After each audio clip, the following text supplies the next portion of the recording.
Welcome back to World War. Welcome back to World War Live, everybody. I'm your host, Conrad Franz, joined by nobody, of course, except St. John Vitatsis right here. It's good to be here this evening, Tuesday, July 14th, with everybody. Good to see you in the chat. We got Andrew Palamos, Jonathan Kelly, See No Evil, Oscar Z505, some good faces, some familiar faces. Good to see everybody. Of course, the war has reignited between the U.S. and Iran. The memorandum of understanding has completely collapsed. The Strait of Hormuz blockade has been completely reinstated by the United States, and the Iranians are also closing the strait to all commercial traffic, launching drones and missiles, sinking ships. At this point, we saw a ship that was attempting to pass through has now effectively been entirely sunk into the strait. So a lot of dramatic escalations in that regard. So we're going to be discussing all of that. We're going to be discussing the death of Lindsey Graham, whether or not he got blown up by the Russians at a Ukrainian drone facility, or if he really did make it back to the U.S. on time and succumb to cardiac arrest as an old fat homosexual. So we're going to be getting into so much of that and more. So I want to thank everyone for tuning in. I want to encourage everybody to send in a super chat. If you want me to answer any specific questions, be sure to send in a super chat. I will read it. Regardless of what it says, I will address whatever you would like me to address. So I want to thank everybody for tuning in. Please like and subscribe. That's right. If you are tuning in right now on YouTube, give it a like. If you're watching on Substack or X, give it a like as well. Share the stream. Leave a comment. Let me know how you're doing in the live chat. And if you're watching on the replay, in the regular comment section. But it's good to have everybody here. We're going to be getting into the news, all sorts of prophecies potentially being fulfilled this month, including the completion of the major final section of the E65 highway in Greece. Erdogan apparently in the next few days will be embarking on a trip to Qatar to pay his respects to the late former emir of Qatar who just passed away, as well as conduct some other bilateral meetings, undoubtedly, I'm sure, about the situation in Syria. So we know that there are prophecies about Erdogan potentially getting shot down in a plane by Israel or someone else on his way back from one of these meetings. So all eyes on that situation. Some elders have even talked about July, August, this summer being when the next stage of the prophecies, when Erdogan falls, when all of that is about to go down. So we have a whole host of things currently escalating and happening right now, especially as the Iran war rages on. We're going to look at some pretty intense footage of Jordan and Bahrain being completely pummeled by missiles. So going to be a good evening, going to be monitoring the situation very, very closely because everything is moving in the direction of the saints. Of course, the arc of history always been towards the saints. And for anybody that's been keeping up with it, things have very much been vindicating towards the world war now perspective. So it's getting a little scary. You know, we love being vindicated and knowing that we've been correct this whole time, but so many things are occurring and moving in that direction that as the title says, this could be the big one as far as this new resumption of war and the destruction of the memorandum of understanding goes. So thank you all so much for tuning in. Again, feel free to support the show, send in those super chats. But one of the other best ways to support the show, of course, is to visit worldwarnow.co. That's right. Our home base on Substack is worldwarnow.co. Visit it, check out everything, check out our latest episodes of World War Now. The latest one we did was really, really in-depth on the F-35 situation with Turkey, what's going on between Israel and Turkey, what might occur when Erdogan falls, how the escalation might go from Iran versus Israel to Israel versus Turkey to Turkey versus Greece and the rest of NATO as well, and eventually Russia getting drawn in after Turkey closes the Bosphorus and Dardanelles Straits, which of course will come after Erdogan falls and is replaced by Kemalists. So we go deep, deep into that in this episode. Of course, our most recent Ether Hour last week was our episode with Alex from Rasputin Archive, all about the death, the murder, the conspiracy against Rasputin, and of course his veneration and the case for his veneration. This is part 3 of our 2-part series, or 3-part series on the life and death of Rasputin. So be sure to check this one out. Really one of the better series we've ever done. So check that one out. This week we're also having, we just recorded it today. It will be released on Thursday, an incredible conversation with Dr. David Patrick Harry. So that'll be a really in-depth conversation about his book and transhumanism and all of the antichrist deceptions that are now being pushed in light of World War III, and how in many ways World War III will actually stop a lot of this evil that we are experiencing right now. I want to encourage everybody, if you're already behind the paywall at worldwarnow.co, again, the entire Ether Hour tab is open and available for you. Every one of these episodes is available in full, including our recent conversations with Maria Z, former defense minister of Lebanon, Yaqub Saraf, former U.S. diplomat and Senate GOP foreign policy advisor, Jim Jatris, our good friend Christopher from the Holy Wisdom channel, the other parts of the Rasputin series, Nick Griffin, Mike Painovich, so many incredible episodes. So check this out if you're already subscribed behind the paywall. And if you're not, do so you get access to this. You get access to all of our Ether Hour Q&As, all of our other incredible content on there, as well as our premium Discord channels and Q&A threads for future interaction with me and Dimitri. So check all of that out. And if you're already behind the paywall but still want to support, or you only want to support with a one-time payment, visit buymeacoffee.com/World War Now, and you can support us at your heart's content. One of the best ways to support us here, if you want to support us in a one-time payment, or again, just show your love. It's one of the best ways to support us. So thank you, everybody, again. And of course, visit our sponsor, AntelopeHillPublishing.com, and use code WWN for 10% off. They have a lot of incredible offerings. Their new offering, Germany in Stalin's Crosshairs. Actually, let me highlight that again. Germany in Stalin's Crosshairs by Bernd Schwipper. You can get this for 10% off, one of the better perspectives on the Red Army's entry into the Second World War and the response of the Germans in the 40s. So read about this, get 10% off this book with code WWN at checkout. You can, of course, also get Culture of Critique in its 3rd edition from Kevin McDonald, exclusively from Antelope Hill. So one of the better books I've read in my Red Pill days. So check all of that out. Use code WWN for 10% off. So thank you, everybody, for tuning in and supporting Antelope Hill Publishing. And thank you, Antelope Hill Publishing, for supporting World War Now. So $10 from MR Christ is King. W for Jay Dyer's interview on Tucker Carlson. That's true as well. Want to give a shout out to Jay. Congrats to him for red pilling the masses on orthodoxy and the global elite, and how a lot of the philosophical paradigms that were developed throughout even the Renaissance era and into the early Protestant days affected, what we know today in this crazy clown world. So check all of that out. A lot of huge pieces of content dropped recently. Sorry, and taking a drink there in a second. But of course, I guess the one final thing I want to shill is my interview with Ubi Petrus, with Denny, good friend of the show now from the Ubi Petrus YouTube channel. Check out my interview with him. We're in World War III now because Orthodoxy, World War III, and Geopol with Conrad Franz being very well received. Let's get that up to 5,000-10,000 views if we can. I'll even drop the link in the description down below. We can check all of that out. But yeah, check out this Ubi Petrus channel and the video. Link is in the live chat right now. So even if you're not going to watch it right now, go give it a like, leave a comment, support the show. Let Danny know that we appreciate him having us on so we can talk to him again in the future. He will at some point in August be coming on Ether Hour to discuss a whole host of things that we're going to get to the bottom of. So check all of that out. It's been a fantastic and incredible month of content. Greg Reese, Ubi Petrus. We had Maria Z on. We just had David Patrick Gary on. And of course, we've got some other big shows coming up I think you're all going to really enjoy. So with all of that, let's dive into the news analysis. Bahrain has been hit with some pretty intense cluster munition attacks. I want to show everybody this footage. This almost looks like the person is about to get hit. But Bahrain has been pummeled, maybe the hardest I've seen since the beginning of this war. We have this. We have this footage as well, showing interceptions near the 5th Fleet headquarters that are being completely devastated by Iranian missiles and drones. It's frankly very beautiful to see. And here, this was from Jordan, I believe.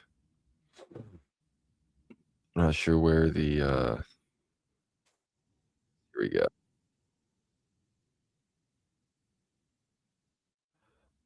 This is the footage from Jordan, showing crazy amounts of interceptions. Interceptor just totally missed that one.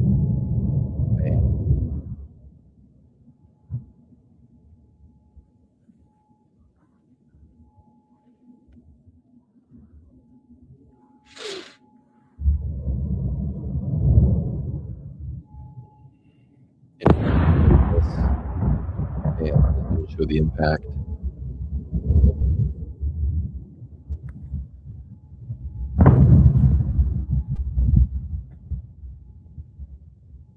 Total interceptor miss once again. Boom, impacts. That's 3 just in this video. 4, bam. So this will just rain down. This is the King Faisal.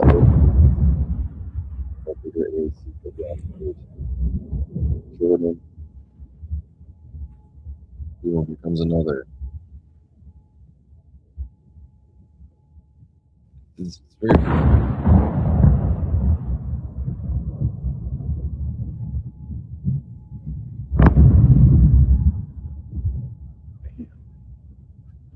crazy.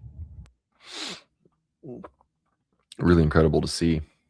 But yeah, all of the Gulf kingdoms, Kuwait, Bahrain, the UAE, Oman even, again, have come under strike. Iran has insisted that it will be controlling the Strait of Hormuz. Trump even backtracked on a 20% Hormuz Strait fee that he claimed to have set up. This is from antiwar.com. It says President Trump on Tuesday backtracked on his demand for ships transiting the Strait of Hormuz to pay the U.S. a 20% fee, saying instead that he wants trade and investment deals from the Gulf Arab states, which is funny considering he already has commitments from Saudi Arabia and the UAE for, I believe, $1.3 and $1.4 trillion of investments, respectively. It says, based on highly productive conversations with Middle East leadership, I've decided to replace the 20% United States reimbursement fee with trade and investment deals that the various Gulf states will be making into the U.S. Those investments will be massive, but at the same time, extraordinarily good for them in their future. Iran responded to Trump's call for the U.S. to be the guardian of the Strait of Hormuz and receive a 20% fee by mocking him and pointing out that Iran's plan would require a much smaller payment. Iran has always been the guardian of the Strait and will remain so forever. 20% is, of course, too much. We will be fair, said Iranian Foreign Ministry spokesman Abbas Araghchi. In his post on Tuesday, Trump insisted that the Strait of Hormuz was open, despite Iran's continued attack on ships attempting to cross the waterway. Iran's IRGC took credit for the Monday attack on 2 tankers, which killed at least 1 Indian mariner, saying the ships were misled by the U.S. and ignored repeated Iranian warnings. Trump also repeated that the U.S. would reimpose the blockade on Iranian ports, which U.S. Central Command said would begin on Tuesday at 4 p.m. EST. So it's been about 5 hours since the blockade was restarted against Iran. We will therefore have a full blockade, but only on ships coming to and from Iranian ports or carrying anything having to do with Iranian cargo, he said. So, of course, the strait is closed once again. We'll also talk about the Yemenis in a second and how they've brought Saudi air travel to a standstill. I want to find the video of that shipped. Oh, yes, here we go. Here's one of the ships that apparently was supposed to be transiting through the strait.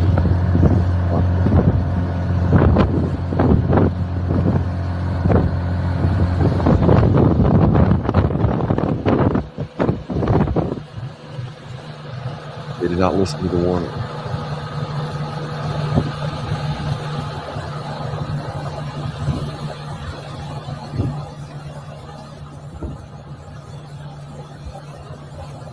First, well, looks like they first, and now the ship is sinking into the ocean. So that is the way things go. The situation has ignited again. The UAE and Saudi Arabia haven't been struck quite as much as you might think. I want to find those images that have the 4 major strikes. Here, I'll find it on Telegram at some point. But yeah, major strikes in Kuwait, Bahrain, Qatar, and Jordan were all struck, inflicting heavy damage. There were multiple strikes on every single one of those sites. And so we've damaged hangars with aircraft, more radar facilities, and a whole host of other air defenses and other entities that were being stationed in these Gulf countries. Of course, HIMARS missiles and other defenses were launched from Bahrain and Kuwait. Bahrain and Kuwait launched their own strikes earlier last week in the midst of the attacks on them. So Israel has yet to actually engage. Iran has yet to strike Israel once again. But in the midst of all of this, Trump is threatening to strike Pickaxe Mountain. He says Pickaxe Mountain is a possible target for a nice big fat shot right into the front door. We're going to take out Pickaxe Mountain, let the Iranians know we are coming.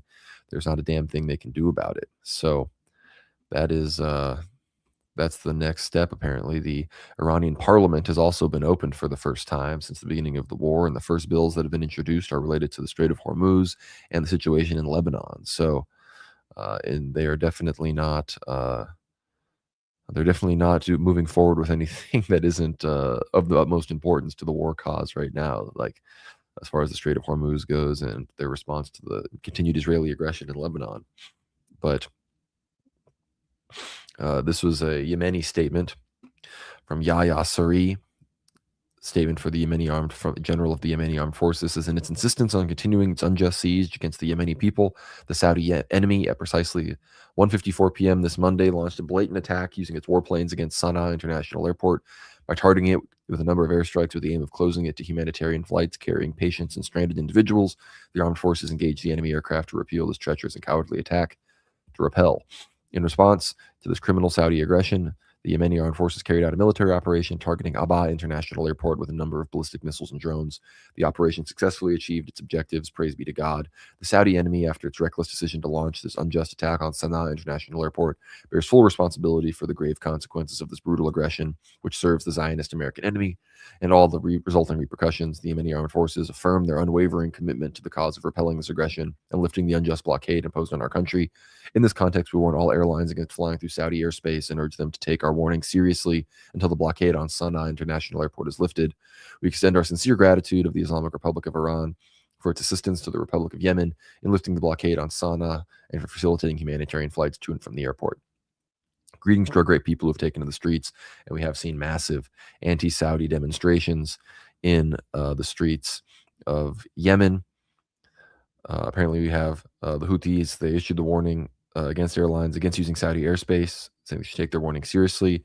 It's been 12 hours since it was announced, and apparently there are no. Most airlines are still flying over Saudi airspace. They are not, however, flying to Abha Airport, which, as far as we can tell, has been closed.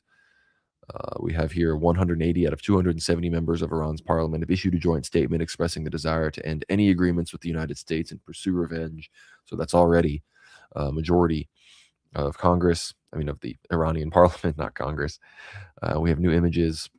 I'm going to show my telegram on screen here, even though it's not the most ideal thing to share, but it is what it is. It says here, new NASA fire map confirms Iranian Shahed 136 drone struck a warehouse in the industrial town of Al Shuaiba in Kuwait. We have more footage of direct impacts in Bahrain right here. Of course, here we are back on the World War Now channel. Oh, we ended daylight saving time in America. Here's more images from direct impacts in Jordan. Here's some incredible footage from Iran currently targeting Jordan, Kuwait, Bahrain. Footage shows an Iranian Shahed drone directly striking a target in Kuwait. That's likely where we just saw geolocated on the NASA map. Look at that Dorito just coming in out of nowhere.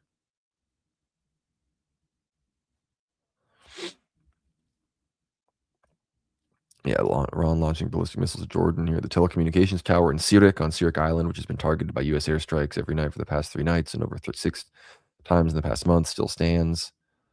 One of the things that I'm trying to find what was it, Kish Island, I believe. Yes. So this is one of the big escalations that we may or may not see the Iranians actively respond to. But it says here, the Iranian residents of Kish Island, the Hormozgan province, have been left without power after the U.S. attacked the local power plant. The extent of the damage is still being assessed, according to Tasnim, who said the power outages will be inevitable. So between this and strikes on the Bashir nuclear power plant, I think it's time that the Iranians escalate this to the level of attacking civilian power facilities in Israel and across the region. So again, in Kuwait and Bahrain, it's time for the blackouts, and it's time for people to experience darkness. If that's what the Americans are going to do to the people of Kish Island, well, those people are just as Iranian as the people in Tehran, right? So that is currently the situation. It says here, just to give a frame of reference for what's at stake with the renewed conflict between Ansarullah and Saudi Arabia. In 2019, the Houthis hit the Abqaiq oil stabilization facility and Kurais oil field with drones. The attack did $2 billion in damage and spiked Brent by 20% on market open, the largest spike in history. and knocked out half of the Kingdom of Saudi Arabia's oil output, 5% of world supply, and delayed Aramco's IPO. The spike was brief because there was no follow-up attacks, but if the Saudis keep pushing Ansar Allah, that's the road we're headed down. So between that, the Houthis potentially being able to close the strait, the Bab el-Mandeb straits, and lock things down in the Red Sea. I mean, these have been the first strikes on Saudi Arabia from Yemen since 2022. So it is a very dire situation, and it's clear that they are obviously working in coordination with the Iranians. This is also recent. A long encrypted code message was heard on Iran's military frequencies. Similar broadcasts were observed before True Promise 1, 2, and before the start of the recent wars. So again, all this that's going on right now is retaliatory and keeping Iran in the fight, but something big may be finally coming as, again, those that are in favor of the Memorandum of Understanding have been outvoted in the parliament. We know the Supreme Leader was never in favor of the Memorandum of Understanding. So at this point, Ghalibaf, Araghchi, Pezeshkian, I think they have no other choice but to surrender to the will of the people, which is total destruction of Zog. And this is good news as well. Iran has repaired the portion of the Akhtek Khan Railway in Akala County, the Golestan province in northern Iran, which was damaged either by U.S. standoff munitions or local partisans. The railway was attacked on the night between July 8th and July 9th. And today, July 14th, Iranian state media shows a test drive on the repaired bridge with rail traffic expected to resume shortly on this critical artery connecting Iran to Central Asia and China. So again, we recognize that behind all of the supposed demilitarization and anti-nuclear rhetoric is the desire to use this conflict to cut Iran entirely away from its Chinese oil buyers, cut China off from one of its main oil suppliers in Iran, just like America already cut them off from one of their main oil suppliers, that is Venezuela. And so in the midst of all of that, the Iranians are obviously prioritizing the maintenance and the rebuilding of these overland corridors, especially as the U.S. blockade against Iranian ships in the Persian Gulf is about to take place again. So again, these overland corridors are critical. They've been cranking them, again, much more full and rapidly with oil into China through Central Asia than they have in the past to try to make up for the closure of the Strait of Hormuz and the American blockade on Iranian ships. And again, we remember in the past, Iran did like 11 billion barrels of oil or something like that off, or 11 million or something barrels worth of oil, 11 billion, I can't remember what it is exactly, worth of oil from Karg Island just in the past week because they knew that this was all going to get shut down again. So very fascinating developments. We have here command and control for MQ-9 drones at Ali Al-Salam Air Base in Kuwait. That's another example of what was completely destroyed by Iranian missiles. Logistics warehouse at Al Udeid in Qatar, completely destroyed. Drone and command and control center in Bahrain, destroyed, unusable. Again, yeah, this was that same footage. The interception rate over Jordan was disastrous, and the IRGC missiles continue to get through. This is from today at about 10 a.m. That's with the collapse of the Iran-U.S. MOU. Commercial vessel traffic in the Strait of Hormuz collapsed with 57 verified crossings from July 10th to July 12th, with a 19 daily average compared to 38 crossings daily on average from days prior. Virtually all crossings occurred using the Iranian lane, showing that Iran has effectively blocked the southern Omani lane, with the UK Maritime Transit Authority reporting on commercial vessels coming under attack in those days. We know that the U.S. unsuccessfully tried to escort 3 groups of tankers through the southern lane, and it's unclear how many completed the voyage, with at least 5 being disabled by the IRGC. Notice how the debate in the war with Iran has shifted from destroying Iran's nuclear program to taking any stopgap measures that have a remote possibility of weakening Iran's control over the Hormuz. U.S. airstrikes against Iranian targets are, however, largely performative, as they have been revealed to target previously attacked locations or other targets without any military value, instead of targeting Iran's missile cities. And again, there have been no strikes on Tehran since the end of the MOU. None of the leadership has been taken out. And again, yeah, many of the strikes, many of the ports that the U.S. and CENTCOM have posted videos of being struck by unmanned nautical vessels and other missiles on Iran's coast were already disabled and weren't even in use by the IRGC navies. So again, what's clear to me is the strikes going on right now are sort of preparing for what appears to likely be some kind of operation on the islands or the coast of Iran by the many forwardly deployed amphibious landing marine troops on the USS Boxer, on the USS Harry, these other the other landing ships that have been moved into position for amphibious assaults. Trump was openly talking about needing to take Karg Island. So many of the strikes have been on Keshem, Kish, and Sirik Island. So if I had to guess exactly right now what the plan was the plan is to completely destroy the missile and drone facilities on Iran's coast and the islands, deploy troops to these islands, make a big show of it, seize Iran's oil, make a big claim out of how much money we're getting out of it, and then forcibly reopen the Strait of Hormuz. Now that I guess the goal will be to completely demilitarize Iran's ability to launch drones and missiles at ships passing through the Omani side of things, and their ability to charge tolls through their Sirik Island, Keshem Island. You can see right there the little area where the Iranian toll lane is able, they were able to pass through. And we also know that the Iranians have mined part of the Omani side of this thing. So there really are almost no corridors except maybe the very, very going around the Omani side very, very closely that aren't mined by the IRGC. So that's the current situation right now. And I wouldn't be surprised if come August, potentially with some more troop movements and things being moved into place and some more really, really intense bombings on the coast, we might see an attempt at some kind of operation on those islands. And what did Elder Joseph of Atha PD say? He prophesied all of this. I'm going to read it right here. He said, "The Americans will have occupied Iran's coastal zone after a fierce struggle, but they will not be able to advance inland due to the strong resistance they will face. The Russians will sweep through and destroy the American NATO forces. They will invade Iraq, Syria, Jordan, Lebanon, Kuwait, and finally Israel." It says an attack by America and Israel against Iran is imminent. The war by God's grace for Greece will start from below. This is referencing St. Cosmas' prophecy. If the war starts from below, you will suffer few hardships. If it starts from above, you will be destroyed. And I think when it comes to things starting in Iran and Israel, that does mean the south. So that is a better possibility. But again, this assault on the coastal zones and the islands of Iran seems to be coming. And even if it wasn't for Elder Joseph of FPD, I would predict it would end disastrously for the U.S. troops that are going to participate in it, because the Iranians will simply launch missiles from Bashir, from these other, or from Tabriz and the other nuclear missile facilities and silos that they have, and just pummel the U.S. troops who will be stuck on those islands, be unable to hide anywhere. So that is that's my perspective on what's really coming next regarding Iran. It's good to see Porphyry Allen in the chat. If anybody else wants to send in any super chats, feel free to send those in. We're answering any and all super chats. Of course, the situation with Erdogan is obviously one of the main things that we're going to be keeping tabs on. I want to highlight here the Holy Wisdom YouTube channel, our good friend Christopher. He has this reported. He says, Erdogan's July 14th visit to Qatar, condolence and bilateral talks expected.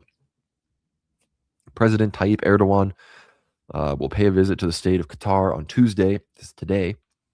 During the visit, President Erdogan is expected to offer condolences to the Emir of Qatar, and a bilateral meeting is also anticipated.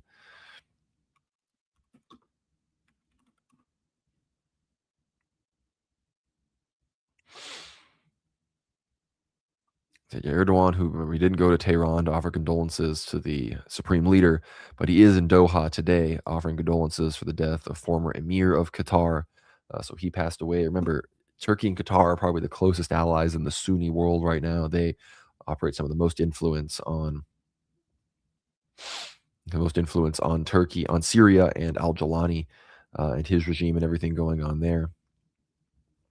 Wanted to read this as well, and I've heard this from other sources connected to Mount Athos that I know personally. It says here, July 11th, my brotherly friend, well known to all of us, Elias Kallioros, informs us of the following, and Elias Kallioros is the #1 Greek expert on St. John of Atatsis. He says, among other things, I went to Mount Athos for a 3-day pilgrimage. He continues, a brother of ours, very faithful, very devout, and a regular pilgrim to Mount Athos, performed a holy memorial service for St. Joseph the Hesychast, also known as the Cave Dweller. That same night, St. Elder Ephraim of Arizona, the spiritual child of St. Joseph, appeared and said to him 3 times the same words, prepare yourself, prepare yourself, prepare yourselves. Apparently, he said something about the Turks coming as well. I heard about this. And apparently this man, he wandered into the woods on Mount Athos and was doing the service for St. Joseph. And then this happened. He fell asleep, and this was what Elder Ephraim said to him. We know that the Panagia has also appeared to people openly talking about this. Remember, the E65, the inauguration of the Kalambaka-Grevena section is scheduled for July 23rd. So 9 days from now, with Prime Minister Kyriakos Mitsotakis expected to be in attendance. According to exclusive information from Radio Zygos, the new segment of the E65 motorway connecting Kalambaka and Grevena is set to be officially opened on July 23rd, marking the completion of yet another major infrastructure project for Western Thessaly and Western Macedonia. Of course, the E65 highway and its completion is one of the main milestones and signs that the saints have given us to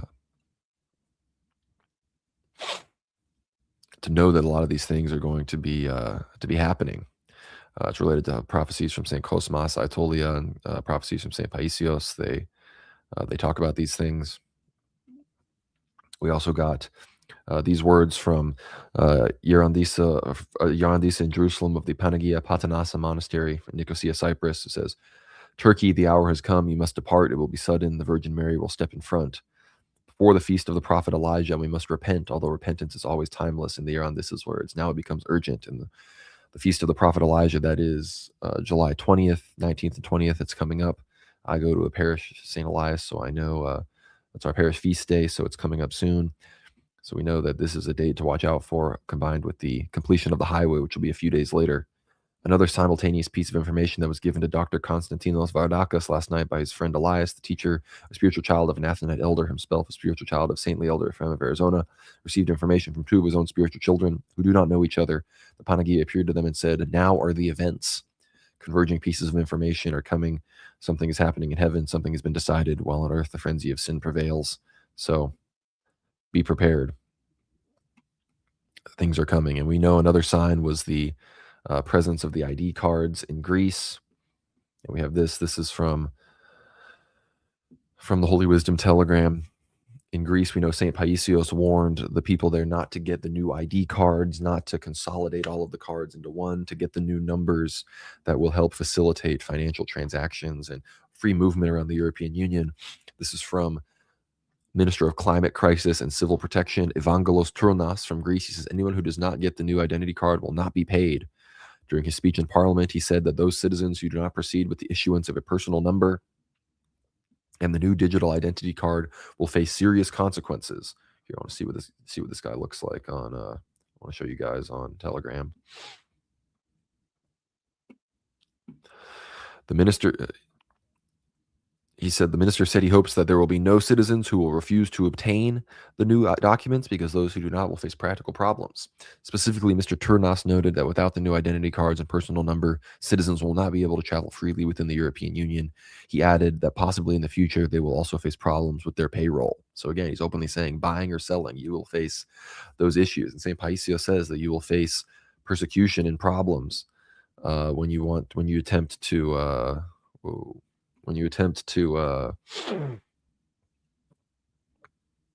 do all of these things. But the reality of the situation is that part of World War III, and we talk about this in our discussion with David Patrick Harry, is that World War III and the things that occur there and all of the craziness that's going to happen in Greece and in the world and in America, part of it is going to be because it'll stop all of this. All of this is going to be sort of going to be stopped in its tracks, and the Antichrist's plan is going to be blocked and is going to not be able to proceed at the pace that it was planning to. We have a question here. Has the war with Iran resumed? Trump, well, I guess you could define it any way you want, but certainly we're beating them up really badly. They have to be beaten up. We're hitting every single thing they have along the shore. And we have more explosions in Bushehr in southern Iran. So that's the latest. I hope everybody is praying for the situation because as far as, like I said, this could be the big one. That's what we have. That's what I was saying at the title of this video. And I think with everything going down with the E65 highway, Erdogan currently being in Qatar, and things going on in Syria and Libya in that regard, the new Greek elections, that's the other thing that I want to make sure that we discuss, is that the Greek elections are likely coming. Yeah, someone says, so is World War III a good thing? Like I said, it's not really a good or bad thing. We want to pray that it will be as light and as not violent as possible. But ultimately, this great slap, I mean, it will come because St. Metropolitan Neophytos says we didn't use this peace and this time of prosperity and non-war that we've been given for anything good. And so this will be what we experience, this slap that hopefully will shake us awake. But it says here the date of the early elections. The date of the early elections is locked in. Kyriakos Mitsotakis wants to catch a Samaras unprepared. The date of the early elections appears to be locked in and announced at the TIF, with Prime Minister Kyriakos Mitsotakis seeking to catch Antonis Samaras unprepared, and at the same time escalating the attacks against Alexis Tsipras and Maria Christianou. And these are the opposition leaders in Greece. At the center of the strategy is PASOK, which is besieged with the aim of either weakening it so that it loses second place in the elections and is dragged into government cooperation, or achieving its internal division after the elections, exploiting the two tendencies that exist within it. So they're trying to divide and conquer the opposition party and cleave their more right-wing section into a coalition government with New Democracy. The Prime Minister seems to be leaning towards going to the polls either on September 27th or October 4th. The minimum time is 21 days from the day the decree dissolving Parliament and calling elections is issued until the day of voting. However, in order for the dissolution of the Parliament to take place, the Prime Minister must visit the President of the Republic, Tassoulas, and officially announce it. So if the Prime Minister speaks at the TIF on September 6th, there is a shortage of time. So October 4th is a very likely date. Of course, before this happens, the appropriate measures to caress society at the TIF, which is this economic forum that the Greeks have, must be announced. And again, what does this fit in with the prophecies? Well, the prophecies say that when Erdogan falls and the Kemalists take power and the E65 highway is completed and all this happens, there will be a crisis of government in Greece. It will be during elections in some capacity, and the government won't be able to respond properly to the invasion of certain Greek islands by the Turkish Kemalists, places like Crete, places like Rhodes, some of these other places, Lesbos, that prophecies say will be briefly occupied and taken by the Turks. So a sort of uprising will occur, and potentially a military or other patriotic figures in Greece will sort of rise up. St. John Baptist, potentially, who knows? And then in the midst of all of that, the Turks will close the Bosphorus and Dardanelles Straits, and the Russians will descend from above and come in. And that is what we are all waiting for here. So everybody keep it all in prayer. Keep your eyes peeled for that, because that is what is likely coming down the pike here. And I want to get to the Lindsey Graham situation. We have here South Carolina governor picks Lindsey Graham's sister. Obviously, Lindsey Graham, #1 Israel butt boy in the Senate, is no longer with us. It says here South Carolina Governor Henry McMaster announced on Monday that he is appointing Senator Lindsey Graham's sister, Darlene Graham Nordone, to take his U.S. Senate seat for the rest of his term. I think this is what Lindsey would have wanted, and I plan to honor him in this way, Nordone said in an event announcing her appointment.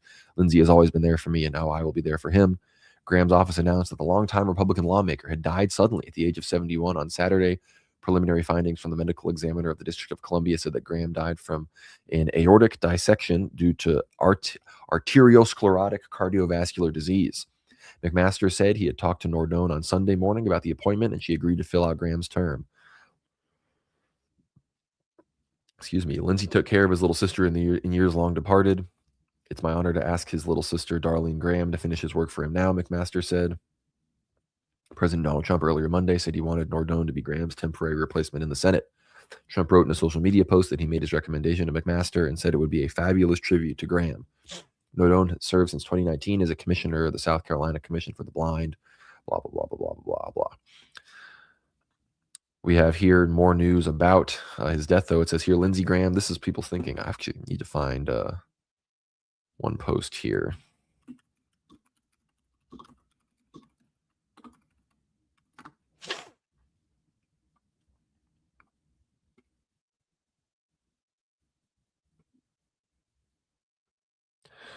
I could have sworn it was something where Trump basically said that part of Lindsey Graham exploded and burst.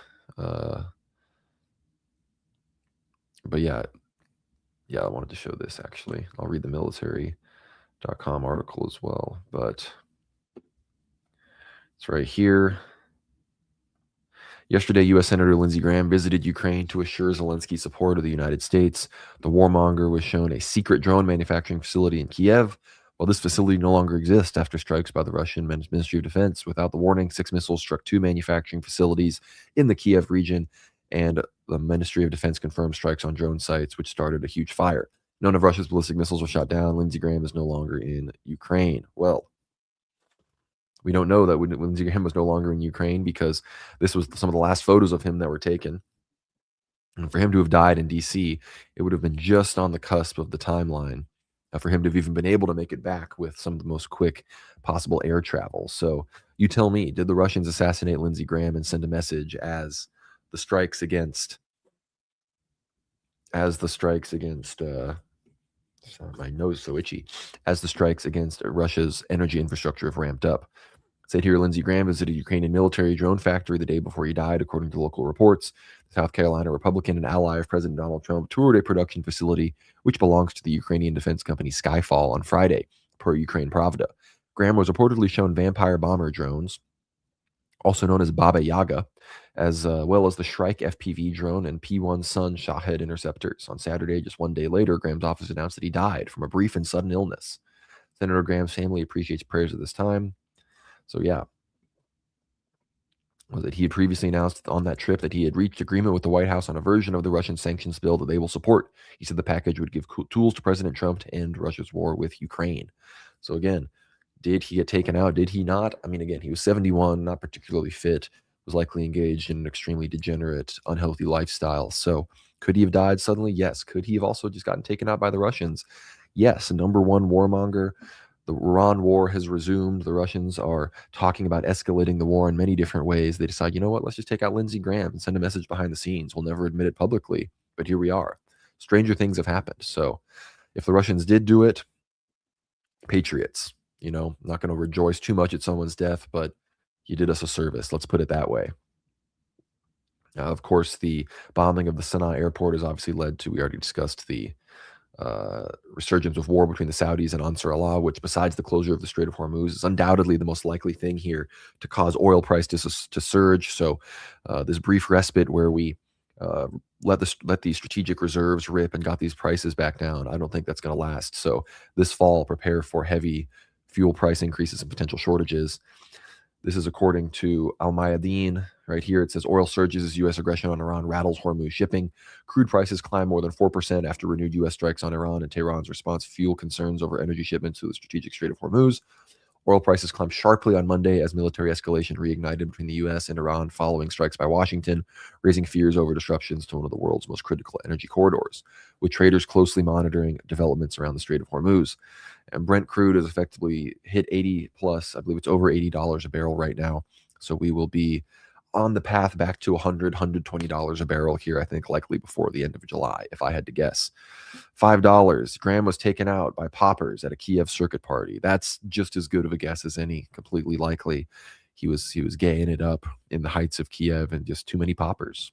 Very likely. Thank you, Jonathan, for the $5. Would appreciate any other super chats for people coming in, but a bit of a scant evening. So this could be the big one. So, you gotta get your World War Now payments in, guys, because we may be on the brink of one of the most incredible vindications of our history. We have more from this Trump interview from Fox News. It says, are you considering hitting energy targets or other locations in Iran? Well, first of all, they already have. He says, I'll save the energy targets for last, but ultimately we'll hit energy targets. We're going to hit them very hard tonight. We're going to hit them very hard tomorrow night. And we're going to hit them very, very hard the night after. And then next week, it gets really bad for them because next week comes the power plants.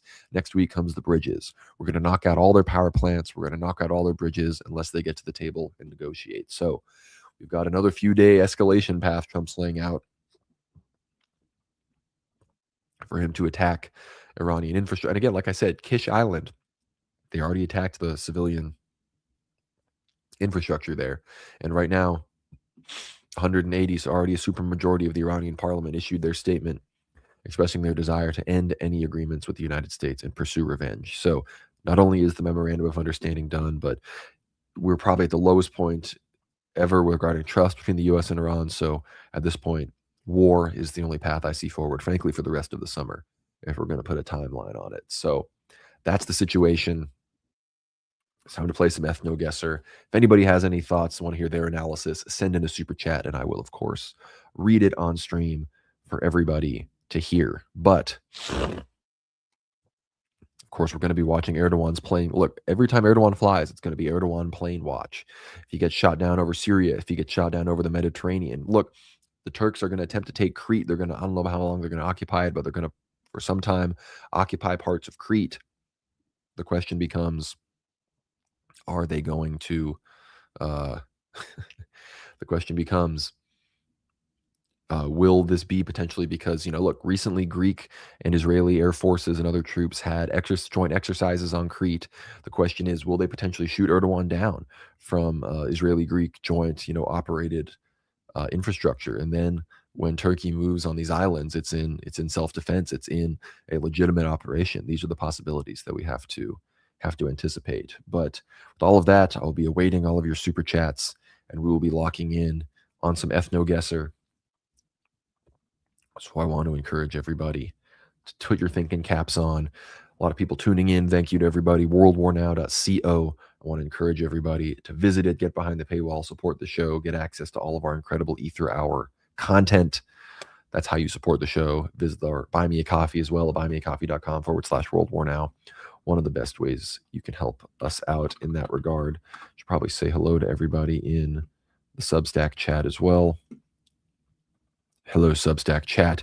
Apologies that you're not connected to the main streaming service chat, but I am in there and checking it out. So we have Jonathan Kelly, $5. Your analysis of the Jay Tucker interview. I thought it was great. I thought it was Jay at his best in a lot of ways. I think it's one of the better expositions of orthodoxy. No hate to Father Stephen DeYoung. I just think that Tucker actually had a more focused interview style this time. It was really more of that, not either of the two guests. But Jay really got down to brass tacks. I think a lot of Protestants are going to be thinking. I think a lot of Catholics are going to be thinking. And people were coping and seething about how he's not focusing on issues. He's claiming nominalism and these dumb things that are irrelevant had to do with transgenderism. And no, people just aren't thinking properly. They need to realize that the foundational presuppositions theologically, religiously of a society are, once they're more and more accepted by a broader amount of people, and the people in power manifest those ideas and embody them and put those ideas into practice when it comes to laws and lifestyles, then yeah, that's going to have fundamental changes, and eventually generations down the line, society's going to look completely different. That's just how things go. And I think Jay pointed that out with Hollywood. He pointed this out with a lot of the global elite. And even, again, he talked a lot about the Jewish influence on the Protestant Reformation and, of course, on the Bolshevik Revolution. He didn't pull any punches. So full endorsement of Jay on Tucker. Everyone should give it a listen. We have $5 from Porphyry Allen, 20% toll for happening possibility. Thank you, Patriot. We're not charging a 20% toll. It's more of like a 10% toll, like the Iranians, right? Like the Bible, 10%. Give your tithe. Of course, I'm just kidding. But thank you, Patriot. Always good to see you in the chat. 270 Orthobro with $5. Prayers for the men that will inevitably be storming those islands. Lord have mercy. Indeed. Lord have mercy on them. They have no idea what they're really doing. But if you're a Zog bot, Zog soldier right now, look, if you're already on the USS Boxer in the Strait of Hormuz, you're probably not listening to this, but may the Lord have mercy on your soul. And I pray for anybody else that you're about to get out of the military, or that you can not get deployed into this, because I have family members in the military, and I pray that they don't get deployed into these wars against Iran, against Russia, against China, in Taiwan, when all these things really kick off. So keep everybody in the whole world in your prayers, and stay repented up. But you all know what time it is. It's time to play some ethno guesser. So let's lock in. Put your thinking caps on. Let's do this. Playing today's game. All right. It's somewhere in Africa, but where? My sense tells me more down here potentially. But remember, again, Africa, it's almost like 80% chance South Sudan, so that's always safe.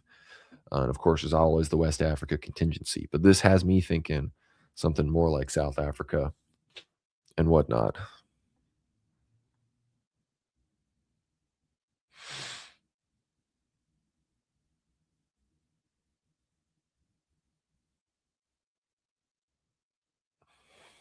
Any assistance here? Whomst are these people?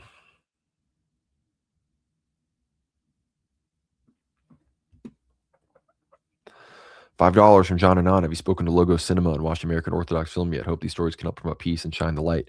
I've been speaking to the Logos Cinema guys, and I'm hoping that we can work something out, maybe get World War Now and some other things on the Logos Cinema platform.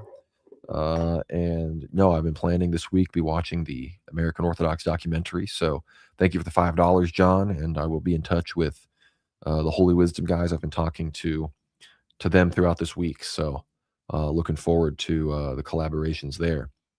We have $5 from Jonathan Kelly. Tucker is Orthodox maxing. Do you see the interview he did with Orthodoxy Pod today? I did not. So send me that on Twitter. I'd love to watch it. Jonathan, thank you for the support. And yes, these are Africans, but where are they from? Anthony Anderson looking type character, but I'm gonna go down here. Boom.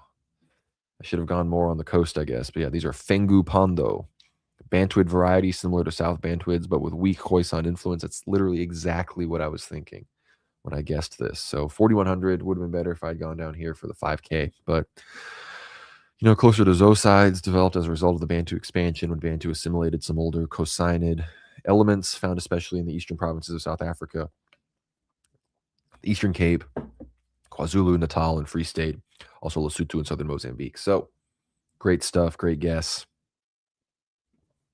Let's lock in. Next round. Oh boy. Now these got to be like, this has to just be like some of this, right? Like just some like Poland, Belarus. I mean, they definitely look like Slavs. But what does chat think? What do the fans say?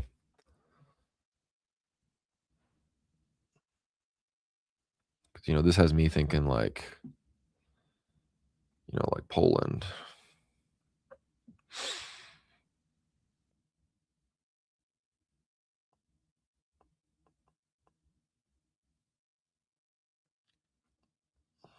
Slav for sure.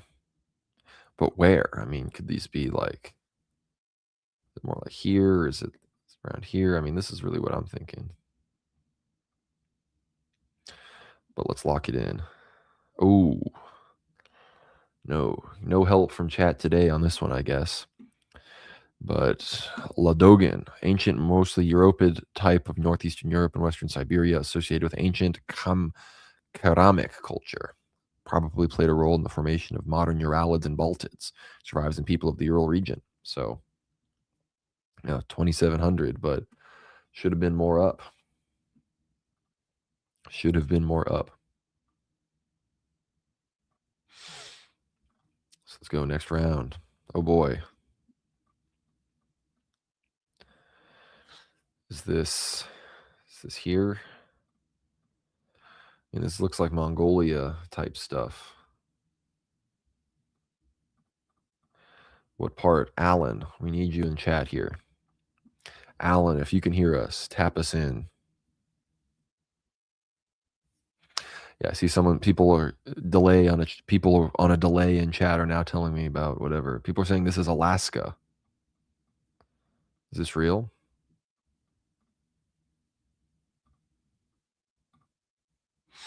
What part of Alaska? I'm trusting Yarn Chicken. She and her child have been the most accurate. But where in Alaska? It's a big place. You got to give me more details.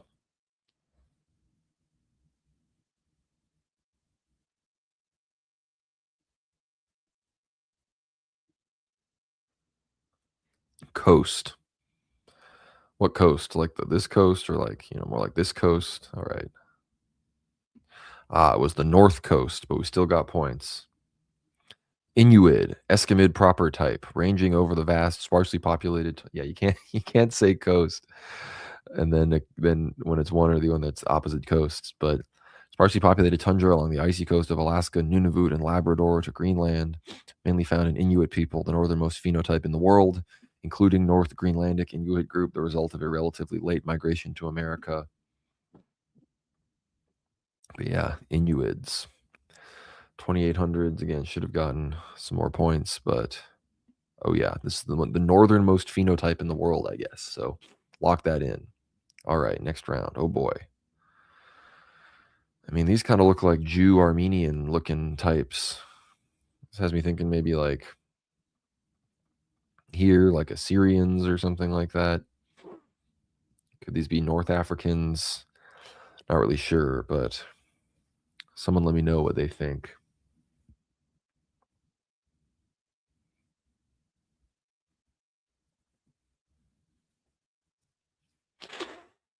What are we thinking? Persian? Balkan? Where in the Balkans, though? These like Albanians or these like Greek?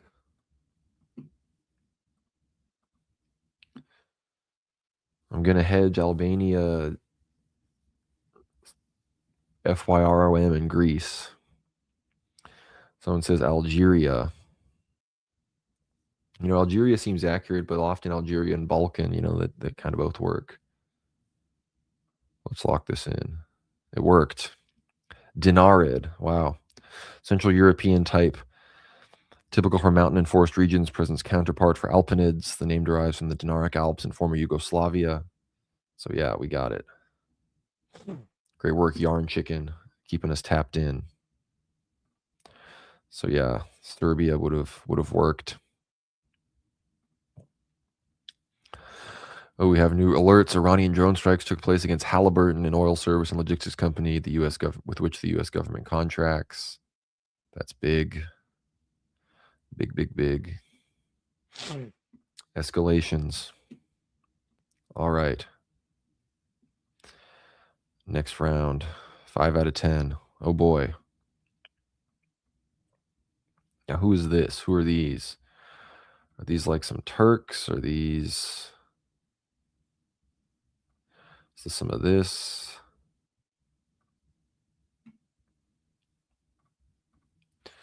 Who are we looking at?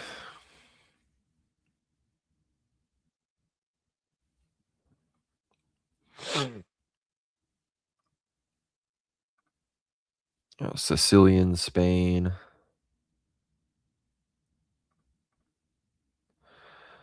Spanish seems correct here. All right. Gracile Mediterranean. Sicily would have worked. It's pretty much just meds. These are just meds. So, all right, we're locked in. Solid. Mediterranean proper. Smaller than other Mediterraneans, the most gracile type in Europe. Appears first in Mesolithic groups of Palestine. Common in Iberia, southern Italy, Mediterranean islands. All right. Stay locked in. Oh, boy.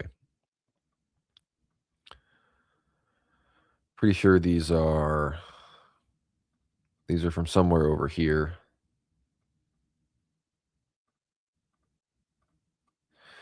Forget which region, some region of Ethiopia or somewhere around here. If anyone remembers more specifically.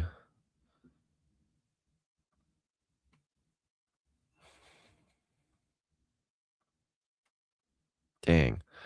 You're right. More Sudan would have been right, but I was trying to hedge. 3682. Middle Nile. Yeah. I'm literally on the Nile when I'm doing this. In the Blue Nile state, but alas. The Middle Nile type is a contact type of the Nile Valley located in northern Sudan. Features are variable through North African, West Asian, and Sub-Saharan elements, have a long history of contact in the region. So yeah, it says, indifference to the North Ethiopian Nubians of the region is characterized by a combination of Sudanid and Orientalid. Should have gone more on Sudan, but still not terrible. 3682. All right, next round. All right. The true Agarthans. This is pretty sure this is like central Sweden. Kind of like this. Yeah, perfect. Hallstatt. Norded proper, resembles the Iron Age remains of the Austrian village of Hallstatt, most common along Swedes and South Norwegians, exactly where I put. Frequent in England, northern Germany, Netherlands, northern France, Iceland, northern Poland, along Daugava, Vistula, and Po rivers, sometimes Austria, Switzerland, and northern Italy. Germanic tribes, Goths, Vandals brought traces to Spain, Greece, North Africa, and Russia. Beautiful. I've got, my brother is definitely of the Hallstatt phenotypic variety. So perfect 5,000 there, gang. On to round 8 out of 10. 3 more rounds. Oh, boy. Now, what is this? This really has me thinking like Yemen, around here, if I had to guess, but I want to see what everybody else has to say. I want to see what chat has to say before I lock anything in. Could be this or maybe North Africa. So I'm sort of thinking Red Sea or maybe something up here. In this zone generally. Mauritania. That makes sense.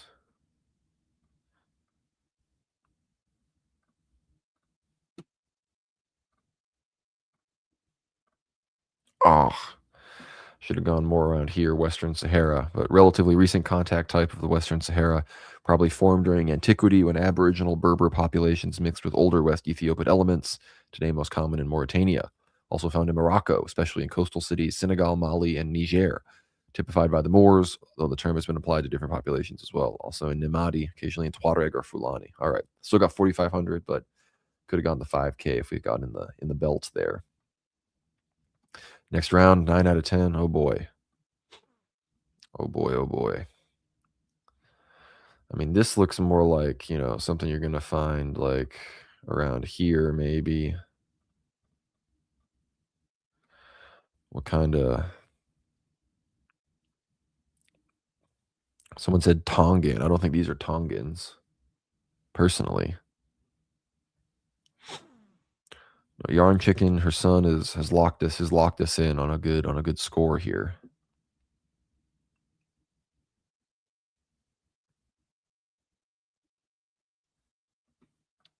I said West Africa. That's what I was thinking.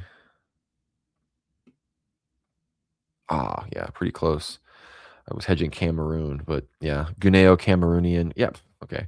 West African type, shorter skulled counterpart of Guinea-cids, may constitute the transition to Congolasids, common in forest regions of Côte d'Ivoire, Benin, Liberia, Ghana, Togo, Nigeria, and Western Cameroon, sporadically in Senegal, Upper Volta region. So not bad, 4,100. Still above our average, so we improved. Final round. Oh boy. Oh boy, oh boy. Is this like a Japanese type? I think this is a Japanese type. I think this has, unless it's a southern, more South Asian, but I think this is going to work for southern Japan, if I'm correct here.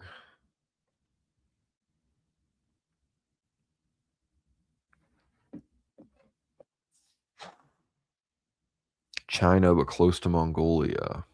So Inner Mongolia. Ah, wrong side. It was over here. I thought it was over here, Inner Mongolia. Only 1587. Top 4% of players, though. Great round, everybody. Good game. 4% average score of 3,874. And again, all these people at the end, these are people that just cheat. But so we're really probably in the top 3% of people being honest. So great round, everybody.